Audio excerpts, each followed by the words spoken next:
बिस्मिल्लाहिर्रहमानिर्रहीम। अस्सलाम वालेकुम स्टूडेंट्स। आपको आज के इस वीडियो सेशन में खुश आमदीद। स्टूडेंट्स, आज हम एम ए इंग्लिश पार्ट 1 का जो पेपर नंबर 5 है अमेरिकन लिटरेचर, उसका जो एक शॉर्ट सा गेस है वो आपके साथ मैं शेयर करना चाहता हूँ। स्टूडेंट्स, इसमें मैंने जो मोस्ट इम्पोर्टेंट क्वेश्चन हैं, जो हाईली एक्सपेक्टेड हैं और फ्रिक्वेंटली आस्क्ड क्वेश्चन हैं वो शामिल किए हैं। और होपफुली कि अगर आप इतना मटेरियल जितना मैंने यहाँ पे सजेस्ट किया है, आप इनसे रिलेटेड मटेरियल तैयार करेंगे तो आपका ये पेपर बड़ी इजीली जो है, बहुत इजीली आपका अटैम्प्ट हो जाएगा। स्टूडेंट्स, इसमें जो ज़्यादातर पोर्शन है वो आप जानते हैं कि अमेरिकन पोइट्री का सेक्शन सबसे बड़ा है, जिसमें 4 पोइट्स शामिल हैं और उनमें से मैंने आपके लिए जो सिलेक्ट किए हैं वो आपको मैं डिस्कस कर देता हूँ। स्टूडेंट्स, क्रिटिकल एनालिसिस आपने याद करना है। शॉर्ट एक पोइम है still citizen sparrow, Richard Wilbur की। ये रिचर्ड विल्बर की बड़ी इंपॉर्टेंट पोइम है स्टिल सिटीजन स्पैरो। और इसके बाद जो है द लास्ट बुलेटिन, ये भी रिचर्ड विल्बर की है। और ये दो नज़में मैंने इसकी ज़्यादा सिलेक्ट की हैं आपके लिए और ये ज़्यादा एग्ज़ाम में पूछी जाती हैं। इसके बाद एडमंड ब्रिज की एक बहुत इंपॉर्टेंट पोएम और पहली पोएम हमारे सिलेबस में शामिल, नाम है जेनिफर टाइगर्स, यानी आंट जेनिफर के शेर, आंट जेनिफर के टाइगर्स। आपने इन पोएम्स की एक तो समरी अच्छी तरह से तैयार करनी है और दूसरा जो है आप इसमें जो इसकी जो लाइंस हैं, यानी जहाँ जहाँ इंपॉर्टेंट लाइंस हैं, वजाहत तलब हैं, वो आपने कोट करनी है और उसके साथ साथ आपने इसकी जो प्रॉपर लेंथ है वो आपने ख्याल रखना और क्रिटिकल एनालिसिस आपने अच्छे से करना है, जैसे कि आपको कुछ नोट्स भी मैंने आपको प्रोवाइड किए हुए हैं। इसके बाद आंट जेनिफर टाइगर्स के बाद एडमंड ब्रिज की ही एक पोएम है, उसका क्रिटिकल एनालिसिस इंपॉर्टेंट है। थोड़ी सी ये पेचीदा नज़म है, इसको ज़रा वजाहत तलब है। मैं नेक्स्ट वीडियो में कोशिश करूँगा कि आपके लिए ये वीडियो मैं डाल दूँ फाइनल नोटेशन। इसके बाद इसकी सबसे जो मोस्ट इम्पॉर्टेंट पोएम है एडमंड ब्रिज की, वो है डाइविंग इनटू द wreck, यानी तबाही का पता करने के लिए, उसका मालूम करने के लिए, उसका तजिया करने के लिए होता खोरी। So diving into the wreck, one of the most important poems. इसके बाद एडमंड ब्रिज की मैंने चौथी पोएम भी शामिल कर दी है, क्योंकि एडमंड ब्रिज आपको पूरे का पूरा तैयार कर लेना चाहिए। उसकी वजह यह है कि एडमंड ब्रिज के ज़्यादा क्वेश्चंस बनते नहीं हैं और कोई डाइवर्सिफाइड किस्म के क्वेश्चन या कोई डिफ़िकल्ट क्वेश्चन इसके आते नहीं हैं। तो गैब्रियल पोएम जो है एडमंड ब्रिज की is also one of the important poems.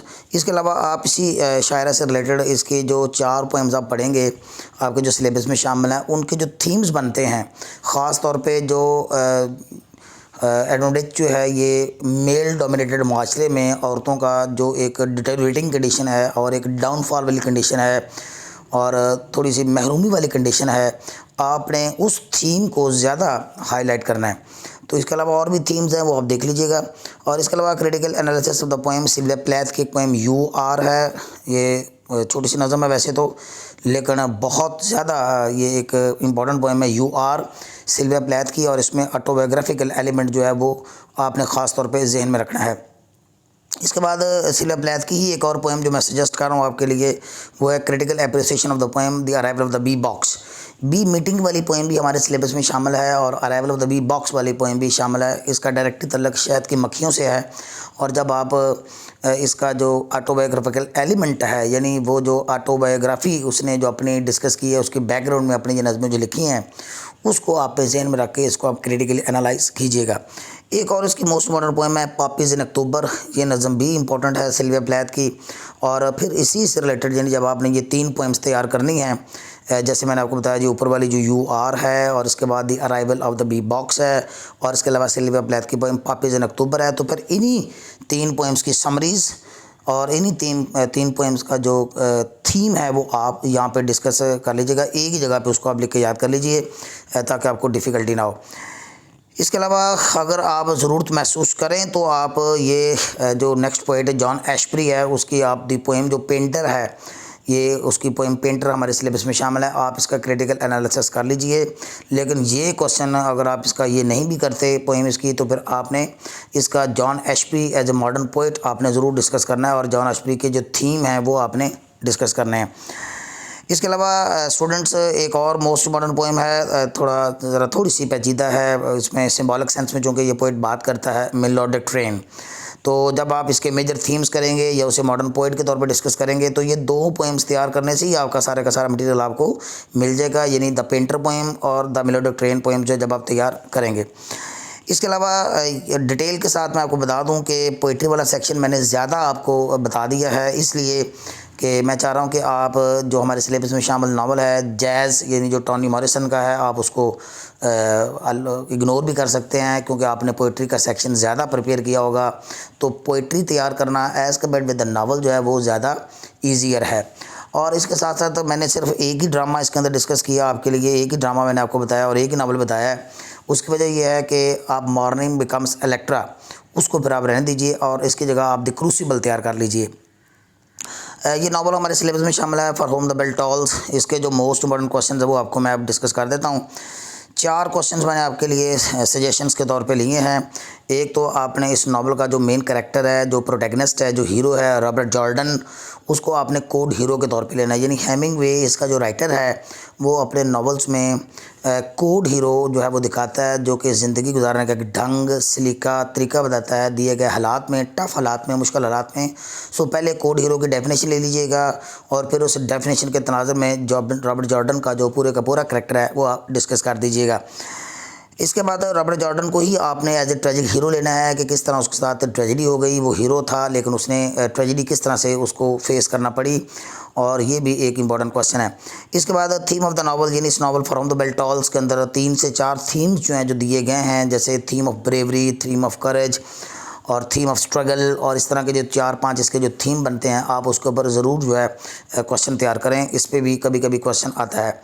इसके अलावा फ्रॉम द बेल टॉल्स का जो टाइटल है ये भी वेरी सिग्निफिकेंट है, यानी यानी घंटी किसके लिए बजती है, for whom the bell tolls. तो ये एक टाइटल है जो कि वजाहत तलब है। मैं नेक्स्ट वीडियो में कोशिश करूंगा कि आपको इसका जो एक क्वेश्चन एक ऐसा प्रिपेयर कर दूं कि जिससे आपके ये जो मोस्ट ऑफ द क्वेश्चंस है, ये जो 4 क्वेश्चंस हैं, उसका खातर खा मटीरियल आपको दस्तयाब हो जाए। इसके बाद स्टूडेंट्स द क्रूसिबल ड्रामा हमारे सिलेबस में शामिल है। आप मॉर्निंग बिकम्स इलेक्ट्रा को अगर नहीं करते, प्रिपेयर नहीं करते, तो आप द क्रूसिबल को अटैम्प्ट कर लीजिएगा। द क्रूसिबल ड्रामा जो है ये आर्थर मिलर का लिखा हुआ ड्रामा है और ये एक मॉडर्न ट्रेजेडी है, और कंपैरेटिवली इसकी अगर आप बैकग्राउंड जान लेते हैं तो ये एक इंटरेस्टिंग प्ले है। कैरेक्टर्स थोड़े से इसमें ज़्यादा ज़रूर हैं, लेकिन इसके जो क्वेश्चंस हैं अगर आप इसकी समरी अच्छी तरह याद कर लेते हैं तो फिर आपको इसमें डिफ़िकल्टी बिल्कुल भी नहीं होती। इसके 2 मोस्ट इंपॉर्टेंट क्वेश्चन जो है वो वीडियो के तौर पे आपके साथ मैं शेयर कर लूँगा आपके एग्ज़ाम से पहले। Discuss the significance of the title of the play the crucible by Arthur Miller. और इसके अलावा एक और इम्पॉर्टेंट क्वेश्चन है जॉन प्रॉक्टर, यानी इस कहानी का जो हीरो है John Proctor as a tragic hero, आपने उसको ट्रेजिक हीरो के तौर पे डिस्कस करना है।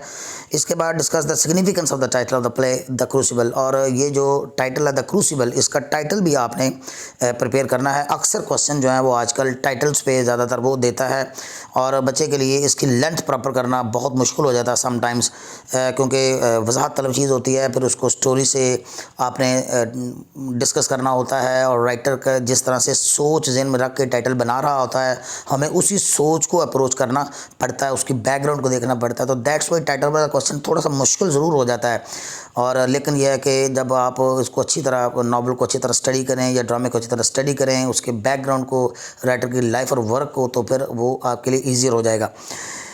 इसके बाद जो है the crucible shows the relationship between individual and society, ये इसका थीम भी है। अक्सर क्वेश्चन आता है कि इसका थीम क्या है या मैसेज क्या है, तो मैसेज यही है कि इसमें रिलेशनशिप दिखाया गया इंसान का और माशरे का, कि एक इंसान जिस माशरे में रहता है उसे उसके मुताबिक रहना पड़ता है या रहना चाहिए, उसके कोड्स को, उसके प्रिंसिपल्स को, उसके ज़ाब्तों को फॉलो करना चाहिए। अगर आप नहीं करते तो आपको किस तरह से ट्रेजेडी का सामना करना पड़ सकता है। सोसाइटी और इंडिविजुअल का आपस में बहुत गहरा एक ताल्लुक है, ये इसका थीम है।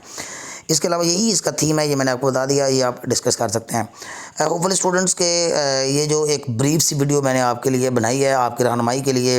अक्सर स्टूडेंट्स जो है वो थोड़ा सा हेजिटेशन फील कर रहे होते हैं या उनको समझ नहीं आ रही होती कि हम अमेरिकन लिटरेचर में कौन सी चीज़ प्रिपेयर करें और कौन सी चीज़ जो है हम उसको ड्रॉप कर सकते हैं, क्योंकि एक लेंथियर पेपर है, ईजियर है लेकिन लेंथियर है।